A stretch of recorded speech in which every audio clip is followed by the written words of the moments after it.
Ich begrüße euch, liebe Skorpione. Mein Name ist Angelika und ihr seid auf dem Kanal Tarot und Leben. Heute erwartet euch ein Tarot-Reading für den Mai im Jahr 2026. Und vielleicht spürt ihr jetzt schon, dass genau dieser Monat etwas in euch in Bewegung bringt. Etwas, das sich nicht mehr aufhalten lässt. Und wir beginnen mit den 3 wichtigsten Ereignissen, die euch im Mai begegnen werden. Ereignisse, die euch helfen können, euren Weg klarer zu sehen und innerlich zu verstehen, wohin ihr wirklich geht.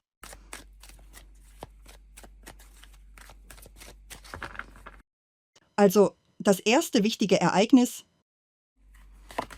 das zweite und das dritte wichtige Ereignis für euch und danach schauen wir weiter, was sich in eurem Leben noch entfaltet. Wir sehen uns an, was euch im beruflichen Bereich im Mai erwartet. Wie sich eure Einnahmen entwickeln werden, was in eurem Liebesleben geschieht.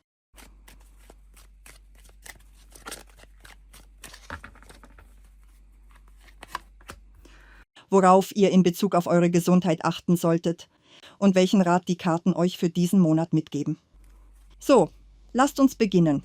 Und mit dem Gefühl, dass jede Karte euch etwas Wichtiges zeigen will. Das erste wichtige Ereignis ist die große Arkana der Mond. Das zweite ist die 6 der Kelche und das dritte ist die große Arkana der Narr. Der Mond, das ist eine sehr besondere Energie, tief, fein, manchmal schwer greifbar. Und genau deshalb verlangt sie von euch ein bewusstes Erleben.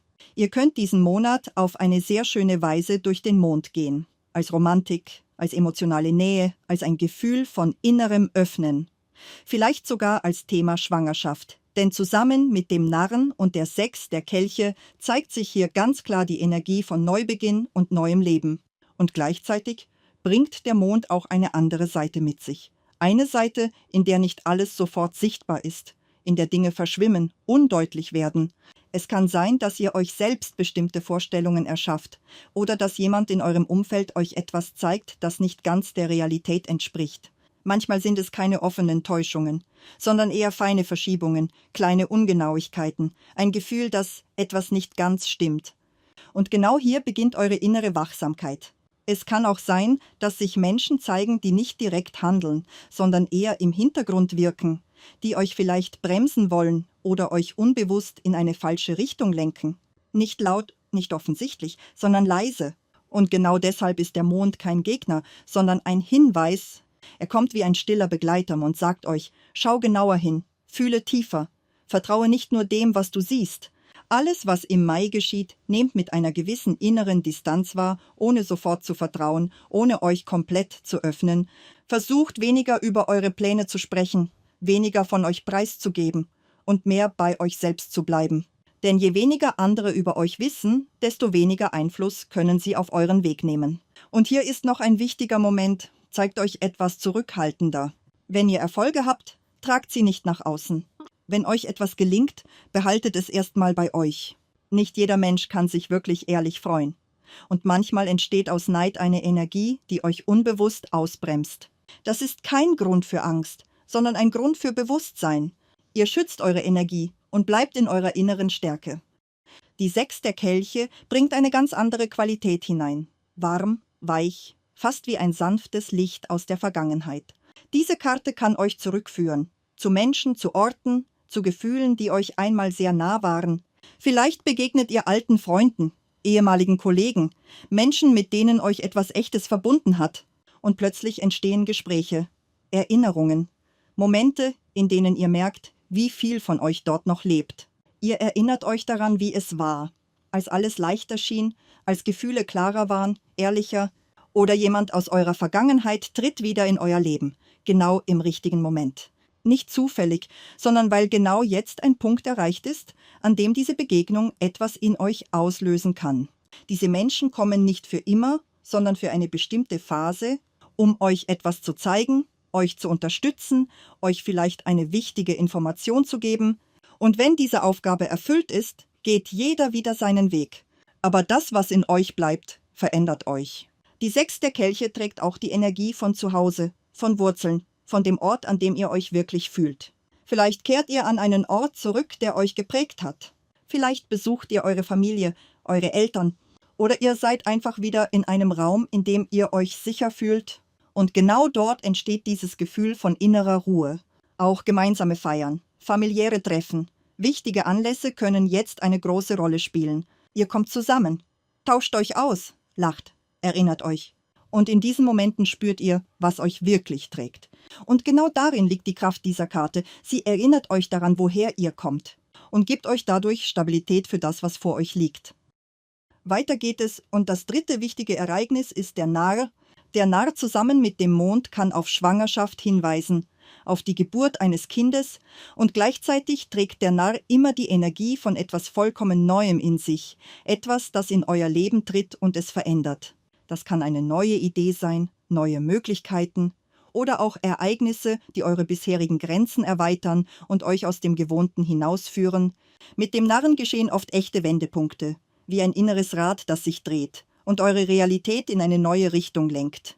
Manchmal zeigt sich diese Energie als etwas Unerwartetes, etwas, das ihr nicht geplant habt. Und genau dadurch öffnet sich ein neuer Raum für euch.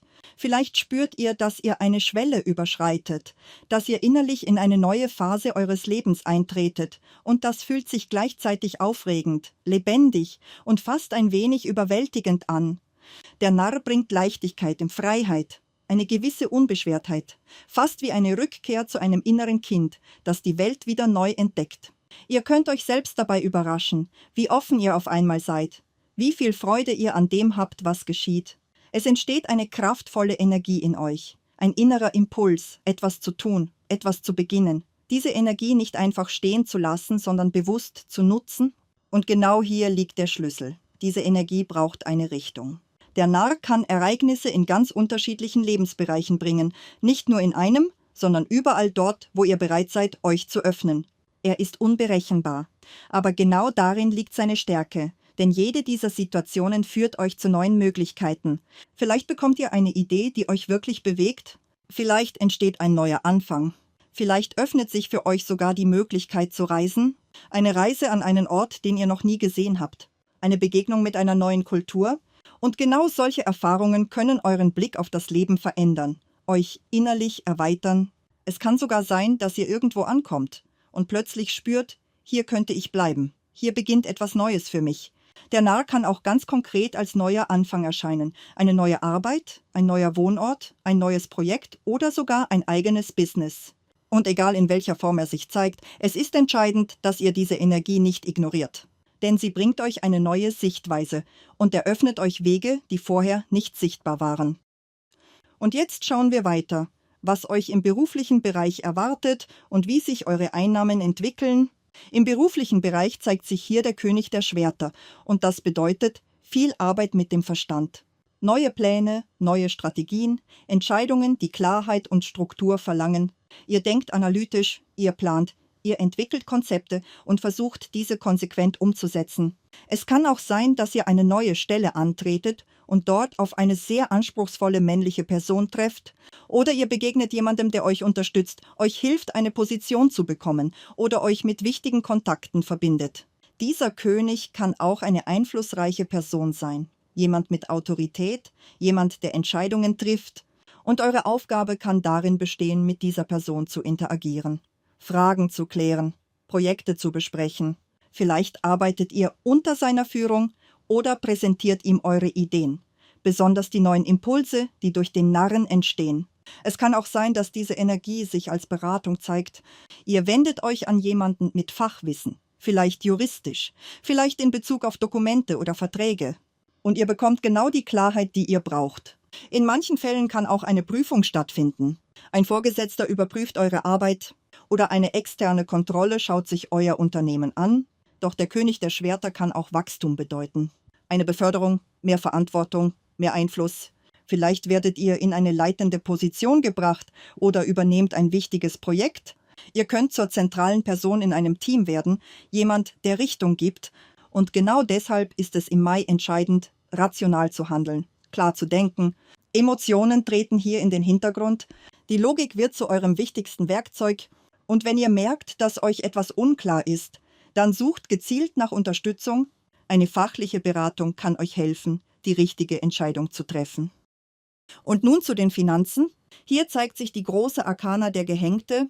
Wenn das Thema Schwangerschaft für euch aktuell ist oder die Geburt eines Kindes, dann kann diese Karte darauf hinweisen, dass ihr in eine Phase eintretet, in der sich eure finanzielle Situation verändert. Zum Beispiel durch eine Auszeit, durch Elternzeit. Das Einkommen bleibt bestehen, aber in einer anderen Form. Es kann auch sein, dass ihr euch in Behandlung begebt oder gesundheitliche Themen im Vordergrund stehen. Dann fließt Geld in Heilung, in Diagnostik, in Unterstützung. Vielleicht betrifft das nicht nur euch, sondern auch euren Partner oder eure Kinder. Der Gehängte sagt nicht, dass kein Geld kommt. Er zeigt eher eine Verschiebung. Geld kommt, aber es geht auch schneller wieder. Und manchmal entsteht das Gefühl, dass die Ausgaben größer sind als das, was hereinkommt. Das kann mit Reisen verbunden sein, mit wichtigen Ereignissen, mit Besuchen bei Familie, mit Momenten, in denen ihr bewusst gebt. Doch gleichzeitig ist es wichtig, achtsam zu bleiben, eure Ressourcen bewusst zu lenken und euch innerlich darauf einzustellen, dass ihr eure Ausgaben kontrollieren müsst. Denn Geld wird gebraucht und euer Umgang damit entscheidet darüber, wie stabil ihr euch in diesem Monat fühlt.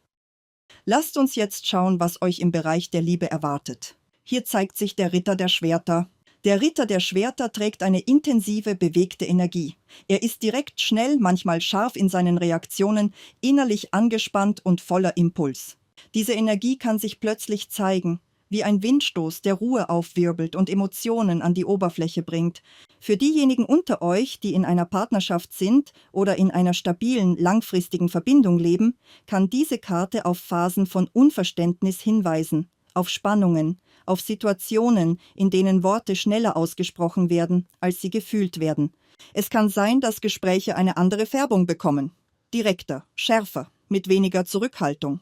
Kleine Bemerkungen können stärker wirken, tiefer treffen und dadurch Reaktionen auslösen, die sonst verborgen geblieben wären.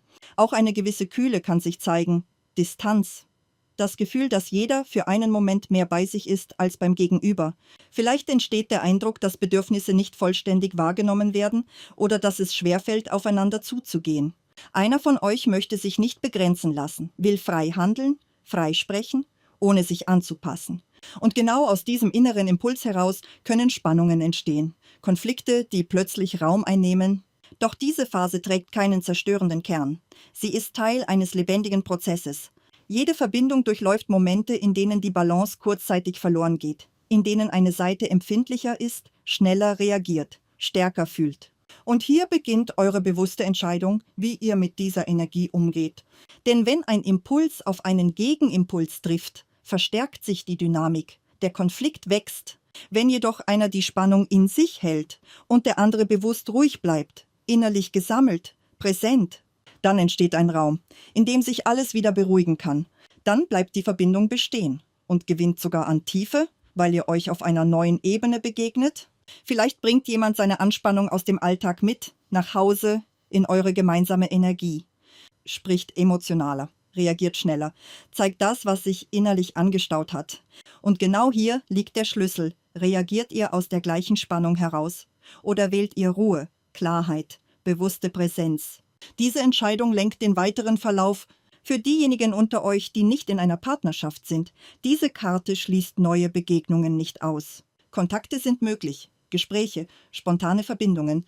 Doch die Energie solcher Begegnungen kann sehr schnell sein, intensiv, impulsiv, nicht immer stabil.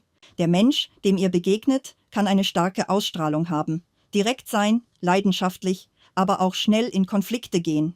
Zu Beginn kann das faszinierend wirken, anziehend, lebendig. Doch im weiteren Verlauf kann sich genau diese Energie als herausfordernd zeigen. Deshalb ist es hier besonders wichtig, aufmerksam zu bleiben. Nicht nur auf Worte zu hören, sondern zu spüren, wie sich der Kontakt anfühlt. Wie dieser Mensch mit Spannung umgeht, mit Grenzen, mit Nähe. Denn genau darin liegt die Antwort, wie sich diese Verbindung entwickeln kann. Berücksichtigt das bewusst und bleibt in eurer inneren Stabilität. Schauen wir weiter. Worauf solltet ihr im Bereich Gesundheit achten? Hier zeigt sich die 2 der Kelche. Diese Karte trägt eine sanfte, harmonische Energie. Sie spricht von Ausgleich, von innerem Gleichgewicht. Im Allgemeinen zeigt sie einen stabilen Zustand, ein Gefühl, dass Körper und Seele sich wieder aufeinander abstimmen. Wenn zuvor Unruhe oder Unwohlsein da war, kann jetzt eine Phase der Regeneration beginnen. Ruhig, fließend, unterstützend. Es ist, als würde sich euer inneres System neu ausbalancieren, sich ordnen, sich wieder in Einklang bringen. Gleichzeitig lädt diese Energie dazu ein, achtsam mit sich umzugehen. Im übertragenen Sinn kann sie auf Themen hinweisen, die durch Kontakt entstehen, durch Austausch, durch Nähe. Das bedeutet, achtet bewusst auf euren Energiehaushalt, auf eure Grenzen, auf eure Regeneration. Gebt euch Zeit, gebt euch Raum, besonders dann, wenn viele Begegnungen stattfinden. Vielleicht ist es genau jetzt wichtig, wieder mehr auf den eigenen Rhythmus zu hören, auf das, was euch stärkt, beruhigt, trägt. Doch insgesamt bleibt diese Karte unterstützend. Sie trägt Heilung, Ausgleich, Stabilität. Und jetzt schauen wir auf den Rat für euch. Hier zeigt sich das Ass der Münzen, eine kraftvolle, erdende Energie. Diese Karte führt euch zurück in die Realität, in das Greifbare, in das, was Form annehmen kann. Sie lädt euch ein, euch auf konkrete Ergebnisse zu konzentrieren, auf Stabilität, auf das, was wachsen und sich entwickeln möchte. Im Mai öffnen sich Möglichkeiten, Chancen, Wege, die vorher vielleicht noch nicht sichtbar waren. Und jetzt geht es darum, diese Möglichkeiten nicht nur zu erkennen, sondern sie bewusst zu wählen. Die Energie des Narren hat bereits Bewegung gebracht, neue Richtungen angedeutet. Und das Ass der Münzen sagt: Verankere das, bring es in die Realität, mach es greifbar, handle bewusst, Schritt für Schritt, mit Klarheit und innerer Ausrichtung. Und gleichzeitig öffne dein Herz in deiner Haltung gegenüber anderen. Großzügigkeit zeigt sich nicht nur im Materiellen, sondern auch im Verständnis, in Geduld, im Mitgefühl. Das kann sich darin zeigen, wirklich zuzuhören, präsent zu sein, zu unterstützen, ohne Druck, oder darin Raum zu lassen, Vertrauen zu geben, ohne kontrollieren zu wollen. Lebt diesen Monat bewusst, verbunden mit euch selbst und offen für das, was entstehen möchte. Und wenn das Thema Kinder für euch aktuell ist, dann kann diese Karte auf ein besonderes Geschenk hinweisen. Ein Geschenk, das euer Leben tief verändert, ihm eine neue Richtung gibt. So zeigt sich euer Weg, liebe Skorpione, für den Mai 2026. Dies war ein allgemeines Legesystem. Wenn ihr eine persönliche, tiefgehende Analyse eurer Situation möchtet, könnt ihr eine individuelle Legung per E-Mail anfragen. Die Kontaktdaten findet ihr in der Beschreibung unter diesem Video. Wenn ihr eine wichtige oder komplexe Situation klären möchtet, meldet euch gern. Ich begleite euch dabei. Abonniert auch den Kanal Tarot und Leben. Ich freue mich, wenn ihr Teil dieser Energie bleibt. Nutzt auch die Unterstützungsfunktion des Kanals. Ich danke euch von Herzen für eure Aufmerksamkeit, eure Abonnements, eure Likes und eure Kommentare. Wir sehen uns morgen wieder. Mit Liebe, eure Tarotleserin Angelika. Ich umarme euch und sage bis bald.